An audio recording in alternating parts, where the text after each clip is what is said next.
Yeah, good to have everybody on. Yeah, we understand what's currently the situation of the world itself, not just our country, Nigeria. And honestly, it's been it's been good. It's been good. I don't want to say something different, but then this particular discussion is coming up as a bid to help us understand how we can actually help one another in this time. Because looking at it critically, everybody is quarantined, self quarantining, everybody's in self isolation, and honestly, this particular topic came to mind while myself and Sonto were discussing, and he mentioned something to me. He said he was talking to a friend, and apparently now the friend is depressed. So that was even what he said, and I was discussing with someone this morning again, and this one was even worse because this person said she she only functions when she's working. I mean, she functions properly when she's at work, but she has been at home for a while. It's killing her. She sees people's status quarantining with their husbands, their wives. She sees people's status quarantining with their family, but she's got nobody with her. She's actually down spirited. So this discussion is actually a way to help people understand how they can manage these changes. Normally, at this time, most of us are at work, but as it stands, we are home. Some people are working from home, while some people are not. But then, we need to help people understand how they can manage this situation, because honestly, some people are going nuts. Like, some people are going nuts, and that is the essence of this discussion. So I will just let Somto share his understanding as per this topic with us. I mean, what he feels or what he thinks the whole self isolation or quarantining means, what he feels it is. So, Somto, we hear from you. So just want to say that we officially have a doctor in the house. So I'm also going to get it from the doctor's view on mental health issues. Yeah. Before I go on, let me do a little That's introduction. Let me do a little introduction. I mean, before we go on, let me do a little introduction. Okay, so um, myself, we all know myself. Some of us know me, some of us do not know me. So I'm Zeno, and I'm currently the moderator as it stands. And we have Pastor Emeka Odia, our pastor in charge, pastor in charge of the ROCCG, Jesus Embassy, VGC, and also we have Sonto. Sonto is my brother, is a friend, and is see, don't worry, we'll come back to Sonto. Then we have Dr. Remen.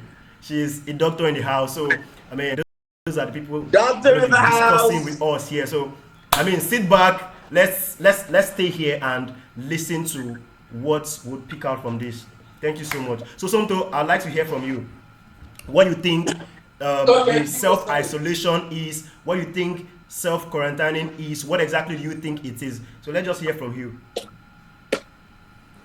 So we all know the whole self isolation and self quarantine basically is keeping yourself away from the public, keeping yourself separated for a period of time.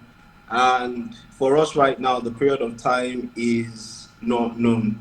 For me, why I think this is a timely conversation to have is with the growth of social media. It's really ironic that even with the growth of social media, people suffer from loneliness like never before.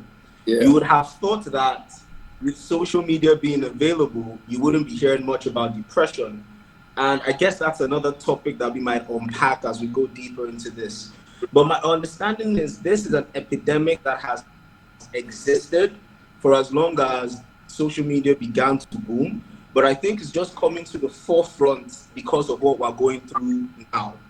So we're starting to hear more about it because of what we're going through now. I think the current situation worldwide has opened up the curtain and have allowed us to see what has really been the effect of social media and the effect of the new sort of lifestyle people live in. So I think if you ask me, social self-isolation and quarantine, we've been doing it longer than we actually would care to admit. We've been hiding behind social media personas, hiding behind what do you call it now, avatars. I actually believe we've been self-isolating for longer, but right now it's starting to show its devastating effects. So that's for me what I see, and how I think I would approach this conversation as we go on. Okay. Coming off the blue Yeah. light. Yeah. Like you said, honestly, for me, I would just say if I was to be asked, what do I mean by, or what do I know that this means? Like, okay, there was what's it called, a voice pop that was done yesterday, and somebody asked, I mean, this street interview that they ask people, move from people to people to ask them questions, and someone said, because they asked the person, what exactly do the person think the self-isolation or the quarantine, what does it mean? And the person said it's just a form of wickedness by the government. I mean, make us sit at home and suffer us, make us sit at home without food, with so it means a lot of things to different people. But then what we're going to discuss today is how can we make most of it? I mean, how can we manage our mental health even in this self-isolating state? Honestly, I've been home all alone for God knows when now. Like, I had to just, okay, say, let me go see my family. I've been by myself, all alone by myself. I mean, the staff didn't come to work, they are working from home. So sometimes, even myself, I tend to think it gives room for various thinking. It's except you tend to help yourself to manage yourself to make your thinking productive. If not, you can think, I mean, just be and start thinking of various worse things. So that's it. Pastor is smiling. Let's hear what Pastor have to say about the whole thing itself, the whole isolation, self-quarantining, and all of those. You know, the reason I'm smiling is because I have mommy B, my wife, is by my side. Oh, okay. So, I got out of the cleaning. So she's saying, as we were talking, she said to herself and to my hearing that I must not be normal. That means she must not be normal because she's enjoying this. Oh, she's enjoying it. You see, it's profiting some she's people. Enjoying her own company. Yeah, she's enjoying everything about it. So she's wondering why people are saying, "How do I survive this? How do I survive that?" Is So my boys don't like for sitting her. at This home. is bleak. So that's why I'm At all. laughing. That it now looks like what what this has exposed is the how do I put it now? The for want of language, this social media thing, Sorry. how very shallow, yes, how very shallow and superficial all the social media thing is. If, like Somto said, that with all that social media is doing, we can link up, we can see ourselves, we can gist, we can chat, we can this, we can take pictures and send pictures, and yet we are still lonely. It just shows us how shallow all the social media whatever is, and all that. In the real sense of the word, we still come back to the fact that it's not good for a man to be alone. So social media is not relationship, it's just interaction. There is interaction, is different relationship. So what we're all having on social media, Facebook, whatever, is interaction. But interaction is what keeps a destiny going. It's not what keeps a destiny going. It is relationships. And you don't have relationship based on Facebook or Instagram and all that. It's not. You can't. A relationship is spending time together, discussing and talking and all that. That's relationship. But let me sum up the relationship as I introduce this. The key relationship that matters, obviously, is missing in most lives. A reason I can be lonely, because there is a difference between alone and lonely. That's what my wife and I were just saying. That alone is not the same thing as lonely. You can be alone without being. Actually. People assume they are the same. Now, so if somebody says I'm lonely, what I hear is I don't have a good relationship with my Heavenly Father. Because if you do, you can be alone. But when you are with God, gisting and saying, Lord, if I share with you some of the things we talked about yesterday when I was preparing for our minister's Bible study, and I was just asking the Lord, and we're fellowshipping together, reading John chapter 8, and I was saying, Lord, why did this happen? And he would talk back, and I will say, Lord, but you should do that. And then he will ask me a question, and then I'll begin to think of the answer. Then I'll give my answer. Then he'll say, okay, open the, I wasn't lonely, I was alone, but I was with him, gisting. So obviously, we have Christians whose relationship with God is very, very shallow and limited to church. And so when they are now alone, they are lonely, not just alone. That's the problem we're having. That's my introduction. Okay, great. One thing Sorry, I'll can pick I out say from what something? Pastor said is the reason why you are lonely is because you don't have a relationship, a good relationship with either the Holy Spirit or whoever. So, and honestly, it's true. If you have a good relationship with someone, I don't think you will be lonely. But then let's hear from our doctor in the house, the only doctor we have currently in the house. All right, over to you, doctor. Hey, Wow. hey, Pastor this Emeka. soon. All right. Yeah, good afternoon. I'm sorry I kind of checked in late. I had technical issues. One. I think what this pandemic is really exposing is how people have been coping, right? How people have been living their lives based on social media, going to work, having activities, not really having a reflective life, so to speak. People don't like to sit down and reflect on their life. Let's be honest. Like very few of us that like to sit down and reflect and think inward and actually say, okay, what am I doing from here? People like to avoid that part of thinking because it's like it's deep, it gets complicated. They don't have answers to their own questions. So why am I even thinking that deeply, right? So that's one aspect. And like Pastor said something about relationships. Now, I recently started hearing about this show, Love is Blind. I'm sure we have seen it everywhere. And the idea of the show is that you get to date somebody for a week without actually seeing them in person. You are just conversing with this I'm person. just You are reading about that talking to one the now. person. You are talking with the person. You are blindfolded. You don't know who the person is. Just know their name and that you're having a conversation with this person, right? And after Yeah. a week, you now decide: will you marry this person you've been talking to, or will you bye and let it go? From the show, there's a couple that actually ended up getting married, and it showed me the power of conversation. That you don't necessarily need to go on date. Even with the talking, really getting to know this person, just showed me the power of talking. That talking is actually spending time with somebody. It's actually building a relationship with somebody. Now these days, not everybody is doing the hard work of building a relationship. Everybody wants to know, okay, how are you doing? You're fine, you're good, bye. That's the end of it. Building a relationship takes time.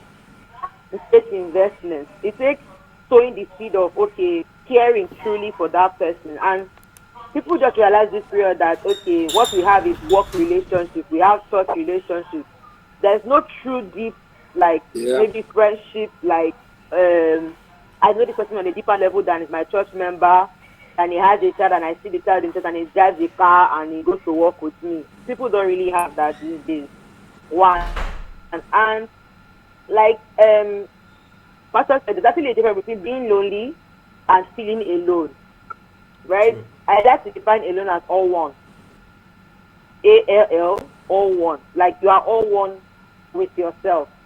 Lonely is that you're just by yourself, you have nobody to talk to. And even though I don't have a relationship with God, to be honest, I don't know how to put it, but my Moru said something before he died. He was like, if you are not okay being by yourself, you should not be with somebody else. That was a very harsh statement he said back then. He was like, if you're not okay in your own space, being by yourself, enjoying your own company, fellowshipping with yourself, thinking by yourself, you should not be with somebody else because you will keep depending on that person to make you happy, to make you fulfilled. And there's an element of truth in that statement, just that it will cause people to feel like, what do you mean? I should not have friends, I should not go out, I should not. But it's healthy to know that you can enjoy your own company. It's healthy to know that even if nobody is around, you can do things by yourself and for yourself that will enrich your own life. People feel lonely because they somehow depended on other people for their joy, for their happiness, for different emotions. So I feel like if we see loneliness, it's deeper than just saying loneliness and being alone. There's a backstory to people's loneliness most of the time. If you Well, ask them deeply, there's actually a backstory. There's something. okay. Yeah, and to get definitions correct, one last thing. Um, Self isolation is that you have been exposed to somebody that is positive for COVID-19. So you are now being a smart and a good person by saying, you know what, I would isolate myself to see whether I now develop the symptoms. And if I do develop the symptoms, I will report it after a number of days. It's usually about 2 weeks, 14 14 days days. is the average incubation Yeah. time. Then you know whether you have the symptoms or not. Quarantining is that, okay, yes, it's not about being exposed. You are close to somebody that had the disease. Someone like now, well, I don't know how true it is, but people are saying Davido's she tested positive for COVID-19. So somebody like Davido now has to self quarantine because with her, you understand, he was with her and she tested positive. So he had time for the 14 days to say, okay, let me know whether I will develop the symptoms since I was with somebody that tested positive for COVID-19. So I think we have to get the definitions right. What government is making most of us do, I would say, is it's not self-isolation per se, but it's closer to self-isolation. It's just making us prevent the spread, right? Because spread is from person to person. So the idea is stay at home so that you don't get exposed to the disease, thereby making the spread worse. Okay. Because if the spread is worse, we can the more people are affected. So yeah, Yeah, that's that's basically that's what I've that's I gotten mean so far. understandable. I mean everybody understands that. I mean difference between self isolating and quarantining. But now the thing is, Yes, and so people funny. have been stopped from going to work. Only some key players in an organization goes to work. So most of the staff, and you know the Yeah. funny thing is most of them are not being paid. So they are actually like on leave, on paid leave. So and as it stands, they are at home. Some of them are working, some of them are not working. And it is, you know, the way we are in Lagos, everybody wants to do something. Sitting down in a place is just somehow. So now the question is, how do we get to help people? I mean, what are the things we need to let people know that will help them to manage themselves because of mental illness? Like we were discussing, myself and Tom too, somebody already is depressed because of this. Somebody What is can they already do to help? depressed. Now she's seeing status Mm. of this guy is quarantining with her boo, with his boo. This one is quarantining with his wife. This one is quarantining with the family. But there's no family for her. There's no boo for her. So she's already feeling somehow. Like how do we? What are our advice for them? How do they manage this whole thing such that it wouldn't affect their mental health? So I would go with from some two Oh, again. ah. I brought the question now. You shouldn't start with me. You should start with Pastor. No, go Okay, first. Some go first.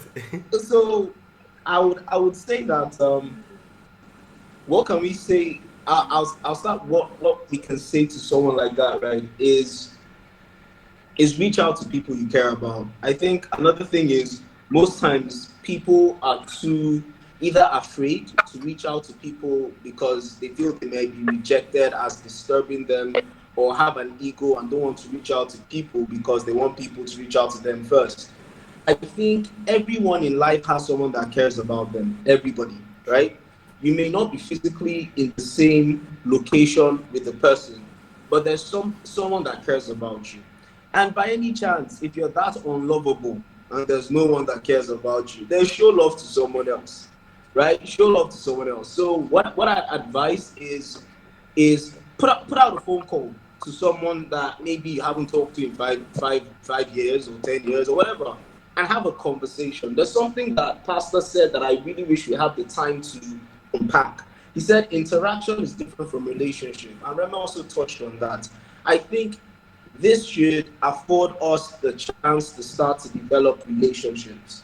Exactly. So she or he should start looking at those interactions and see which of the interactions can evolve to a relationship. Okay. Thank you, Somto. Thank you, Somto. So, I mean, it's honestly, it is true. That's actually a way out. That's a way out. But let's also hear from Pastor. Maybe Pastor might want to come from the spiritual aspect, a way we can actually maintain this thing, that it won't affect us, our mind. So let's hear from Pastor too. Mm. Psalm 16:11. Psalm 16:11 says, Yay! it says, Pastor read my mind, oh. Okay, there Psalm is 16:11. fullness of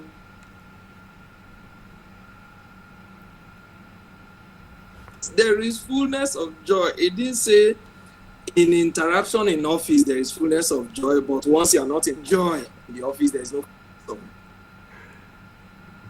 of if I don't have fullness of joy, then I am not acknowledging his presence.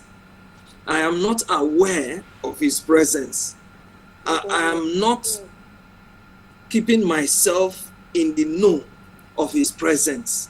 I have taken my mind, my heart off the fact that he's with me. And that's why a child of God, I'm assuming this person is a child of God. Now, if this person is a child of God and is still in sorrow and there is no joy, does it mean God left her? God didn't leave her, because he said, I will not leave, neither will I forsake you. But when you don't acknowledge his presence, your mind is not set on the fact that God is with you. That alone ought to keep you happy, that chooses to be with the king of me at this time. This is for people say, oh, these are trying times, these are extreme times, these are whatever times. I tell people, I say, don't say that. These are grow our relationship with our God, are opportune with our family, those who are family, and all that. Now, the person who's feeling depressed because the person sees everybody quarantine, maybe they show picture of husband and wife, I hug my wife and say we're quarantining together, and the person, oh, I feel so lonely, I wish I had a wife. If my wife says it's if I feel lonely and I say, oh, I wish I had a husband, guess what? If you have not become confident in yourself where you can be alone and not be lonely, a husband or a wife is not going to solve that. Reme can tell you. Solve Reme, tell us. So can tell you loneliness problem. It doesn't. It don't. It doesn't. So Reme, am I saying the truth? They don't. So first you must It doesn't. come to a place where you have joy. Then you can now have a person. Not that married. Now life, you no go solve the loneliness problem. It's a problem somebody value and presence of number one.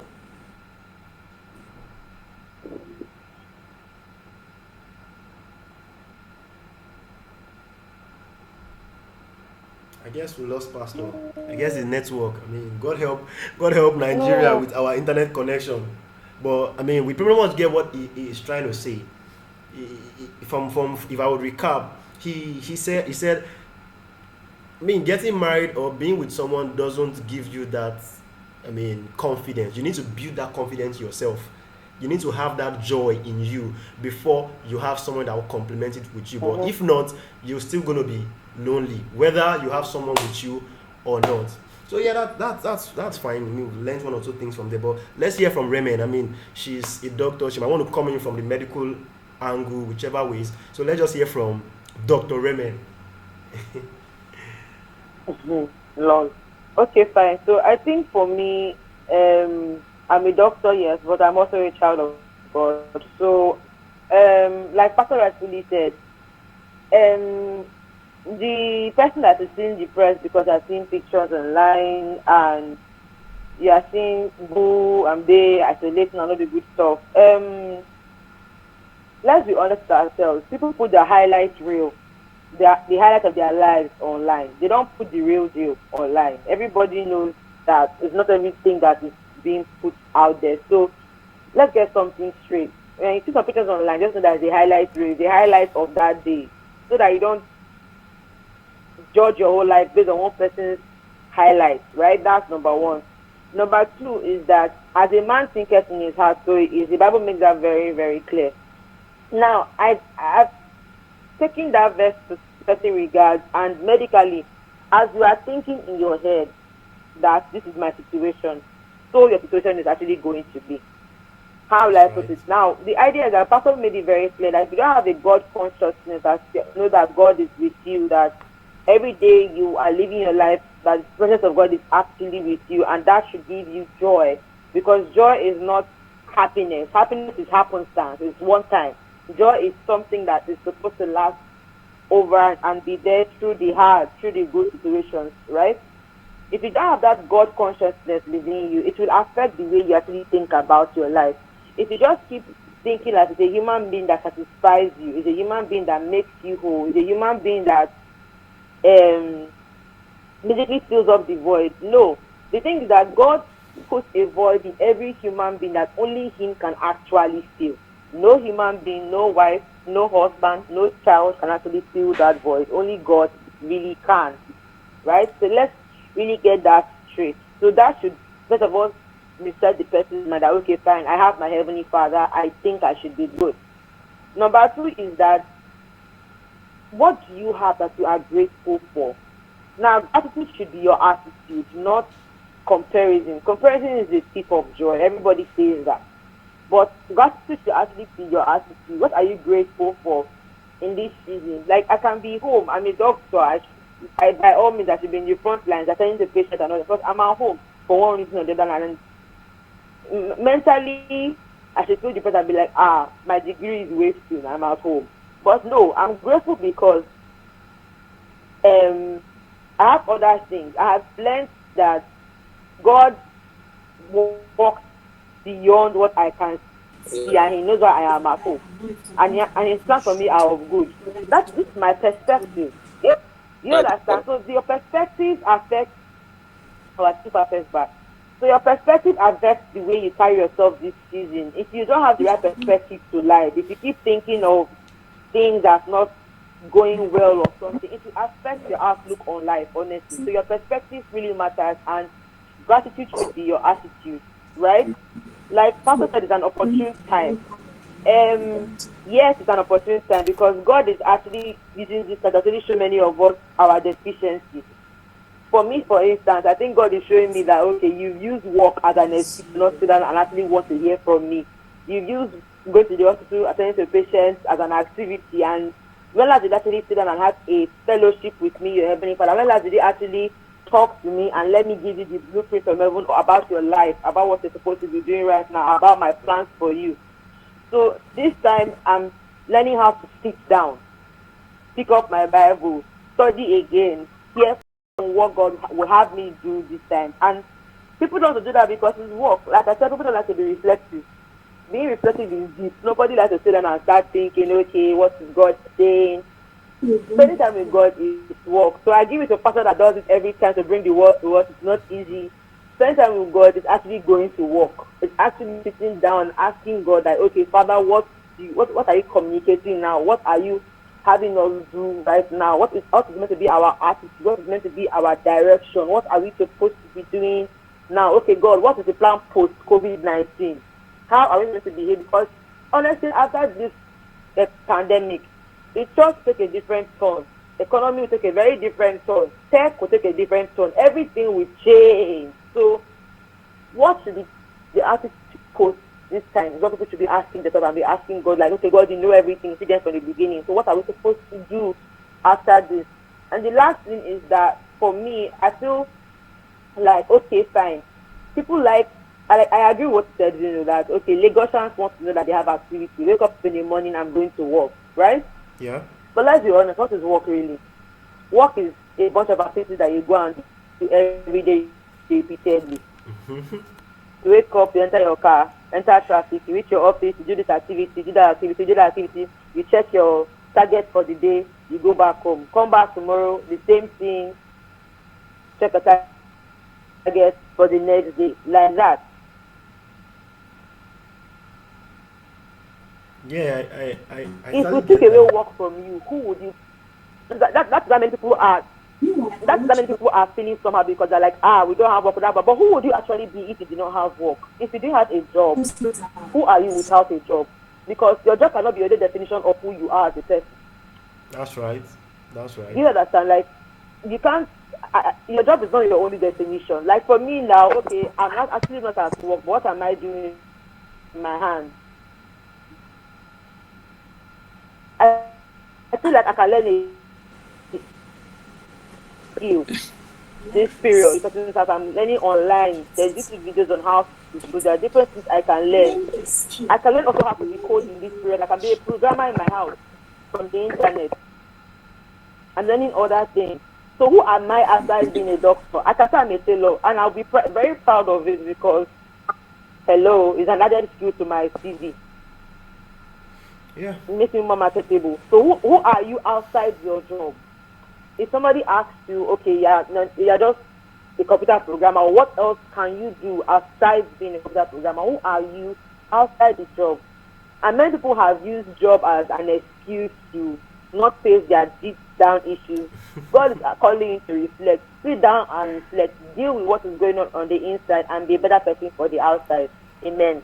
Amen. Thank you That's so my much, own. Doctor.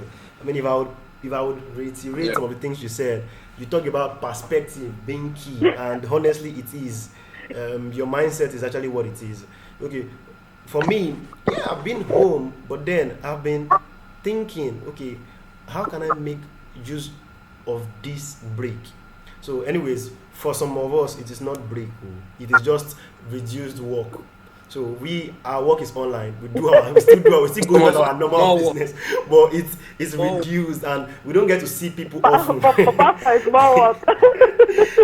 As we tend to see, we don't tend to see people often as we tend to see. But then you mentioned perspective is key. It is your understanding about yourself, you knowing yourself outside work, you being who you are outside work. Like you asked a question, who are you outside your work? Okay, like for me, Yep. outside my work, who am I? Great point that's been mentioned there. But now looking at it, if we go down to people that are, yeah, we understand that the government are trying to do some things to help people, because from the what's it called I saw yesterday, people were just venting and venting and venting. Yes, we know as it stands, we might not be able to reach out to those people that are out there now venting, because we cannot get to them. But then, what are the ways, or what measures can we put together to make people have this understanding? Because from what we have all said, I realize that it is understanding that would make somebody depressed. Perspective, I don't have anybody. Now, Pastor mentioned that one reason is because you don't have a relationship. You cannot have a relationship and be secluded, no one to talk to. And I was thinking, so those that actually do not have people or do not have this relationship itself, how can we help them? What can they do? And I thought about something. Okay, I saw you. On the lighter mood now, I saw a video of a man. The man was playing game by himself. He was playing the what game. So he puts the chairs, two chairs, and a table. So he sat here.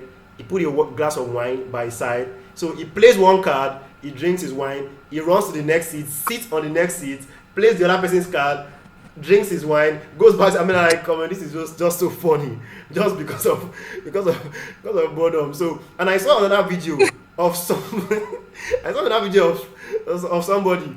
This guy pick pegs, clips, pegs that we used to peg clothes on the line. He picks peg, so he arranged the pegs to become a bot, like a robot.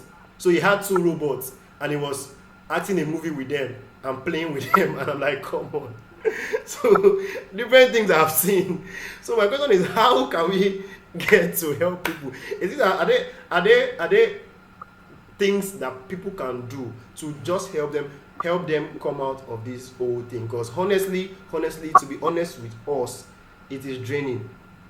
You sleep, you wake up, you eat, you sleep. I have a friend in the US. The guy said he's tired.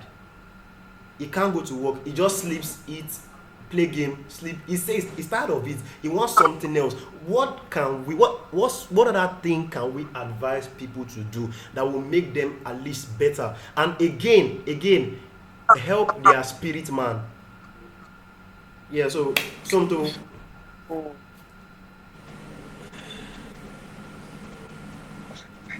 Sometimes I feel when I go first and I hear everything everybody else says, mine is very watered down. So I would like to go last this time. Okay. Okay, so what can we do to help them? Yeah, what can we do to help them? I was listening to a podcast by TD Jakes, Okay. and he said that everybody has a talent they have, and I think Reme has touched on it where she mentioned reflecting. Everybody has a talent they have. Everybody has a gift. For the child of God, this is an opportunity to take stock of the gift you have and how well you have used it. So let me speak about myself. So I feel I have a gift of speaking and teaching. So I decided to start a podcast, right? I decided to start a podcast. What I would advise people, let me take a step back. I spoke to someone today and I encouraged them to start writing articles because they like writing, right? They like writing short stories. So I told them, look, develop this gift. Start writing articles. Start writing fiction, gospel fiction. Start writing normal fiction. Start stoking the flame of that talent. But more importantly, I would advise that we do things that engage others. We do things that engage others, like what we're doing right now. You can see that a lot of pastors and a lot of celebrities around the world are doing things to engage others. Stephen Curry, the basketball player for, I think, the Golden State Warriors, he hosted a worship Yeah. session on his Instagram. He hosted a worship session on his Instagram Ooh. where worship leaders from around the world, just like we're doing, came on and performed, right? And he brought in a whole lot of people. So I just think we need to be doing things that engage people. So people who feel depressed, log on and have a conversation with us, right? So you don't feel alone. We need to also look at the talents and reflect on what talents we have and start working on those talents. Like I'm going to start working on a book. I've always said I wanted to write a book, so I'm going to start writing a book very soon. That's nice. I'll tell you the title of the book later, Okay. but outside I'm going to Okay. start writing a book. So I'm just doing things that I've always wanted. I felt I had a talent for storytelling. So again, just to recap, one, I think like Remy and Pastor already alluded to, you need to reflect and look at what spiritual gifts that you have. And how do you then use this time to nurture and grow those gifts? Two, do something that engages another person, right? So do something that needs the support of another person to get it going. And three, like the first one I mentioned, like three, make sure you're doing something that you never had time to do before. So this is an opportunity for you to see how far you can go with that project that you never really had time for. And I think this will really help to keep the mind busy in this time of isolation. I mean, awesome. 3 key points that I noted here. I will just reiterate again for those that are watching online. It says reflect on your gifts and how you can make use of them. I mean, it's inherent in us. It is in us. Reflect on it. and how you can, learn how you can make it. The second thing is do what engage other persons. Do something that engage other people, so you know you are not just by yourself. If it's to make a call, make a call. If it's to join an online conferencing conference or program like this we're doing, do that. Then the third thing he mentioned is make sure you are doing something that you've never done before, something you've never had the time to do, something you never had the time to do before. Get on it at this time and start doing it. So I think that's good. So again, we're going to hear from Pastor encouragement or things that he feels one can engage in, one can get to do, that would help one balance one's mind and not tend to mental illness in this season. Okay. Well, I think more or less we're probably going to repeat the same thing, because for me, number one is make up your mind that let me use this time to grow my relationship with God. Okay. First and foremost, that's the most important relationship that matters in the world. Tell the Lord and say, Father, I'm grateful for this time. I want this time to grow my relationship with you. Teach me and show me what to do. Start with the Bible. We haven't had time to study the Bible for up to 1 hour before, 2 hours before, study and fellowshipping with God. We're always doing it in a hurry so we can step out and go to work. So you read the open heavens within 5 minutes and you're off to work in traffic, you listen to music or radio and something, and then you are back in the evening, you are tired or you end up in service. So we have never really had time to grow that relationship with God. But this is that time.